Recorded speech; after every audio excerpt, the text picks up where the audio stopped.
দেশে হামের প্রকোপ বাড়ছে উদ্বেগজনক হারে। গত এক মাসে প্রায় 200 শিশুর মৃত্যু জনমনে বাড়িয়েছে উৎকণ্ঠা। প্রতিদিনই হাম ও হামের উপসর্গ নিয়ে শিশু মৃত্যুর খবর আসছে বিভিন্ন জেলা থেকে। সরকার টিকাদান কর্মসূচি শুরু করলেও তা এখনও সীমিত পরিসরে থাকায় অনেক শিশু রয়ে গেছে ঝুঁকির মধ্যে। এছাড়া জেলা পর্যায়ে সুচিকিৎসার ব্যবস্থা না থাকায় স্বজনদের ছুটতে হচ্ছে ঢাকায়। স্বাস্থ্য অধিদপ্তরের তথ্য অনুযায়ী গত 15 মার্চ থেকে 15 এপ্রিল পর্যন্ত এক মাসে নিশ্চিত হাম ও সন্দেহজনক উপসর্গ মিলিয়ে 198 জনের মৃত্যু হয়েছে।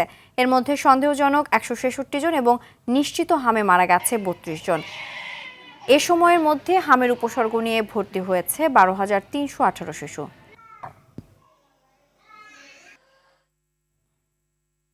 প্রতিদিনই নতুন নতুন রোগী শনাক্ত হচ্ছে উপকূলের জেলা বরগুনায়। এই বিষয়ে আরও জানাতে সেখান থেকে সরাসরি যোগ দিচ্ছেন সহকর্মী মনির হোসেন কামাল। কামাল, হাম সংক্রমণের বিষয়ে বিস্তারিত জানাবেন।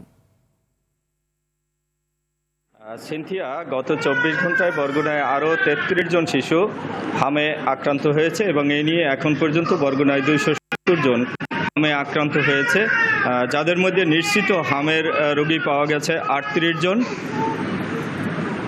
এছাড়া 73 জনের নমুনা কিন্তু ঢাকায় পাঠানো হয়েছে, যাদের তথ্য এখনও জানা যায়নি এবং প্রতিদিনই গড়ে 20 জনের উপরে হামে আক্রান্ত হচ্ছে এবং বরগুনায় এখন পর্যন্ত 6 জন শিশু কিন্তু হামে আক্রান্ত হয়ে মারা গিয়েছে। আমরা হাসপাতালের তথ্য অনুযায়ী জেনেছি যে এই মুহূর্তে বরগুনা জেনারেল হাসপাতালে 33 জন হামের রোগী ভর্তি রয়েছে এবং এর বাইরেও আমাদের বাইরে যে উপজেলা স্বাস্থ্য কেন্দ্রগুলো রয়েছে, বিশেষ করে আমতলী, পাথরঘাটা, প্রতিটি উপজেলা স্বাস্থ্যকেন্দ্রে কিন্তু 7 জন 8 জন করে রোগী ভর্তি রয়েছে এবং এখান থেকে যাদের অবস্থা খারাপ হচ্ছে তাদেরকে কিন্তু আবার বরিশালে রেফার করা হচ্ছে।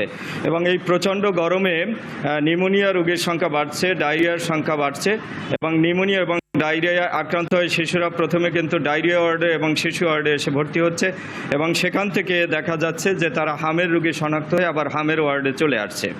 তো এ ব্যাপারে আমাদের জেলা সিভিল সার্জন আমাদেরকে জানিয়েছেন যে আসলে হাম থেকে রক্ষা পেতে হলে আমাদেরকে স্বাস্থ্যবিধি অবশ্যই মানতে হবে এবং স্বাস্থ্যবিধি না মানতে পারলে আমাদের হামের আক্রান্তের সংখ্যা কিন্তু আরও বেড়ে যাওয়ার সম্ভাবনা রয়েছে। আর রোগীর স্বজনরা জানিয়েছেন তারা এখান থেকে সরকারি কোনো ঔষধ পাচ্ছেন না, তাদেরকে কিন্তু ঔষধ বাইরে থেকে কিনতে হচ্ছে এবং তাদের দাবি হচ্ছে যে সরকারি পক্ষ থেকে যেন কিছু ঔষধ, বিশেষ করে হামের ঔষধ সরবরাহ করা হয়।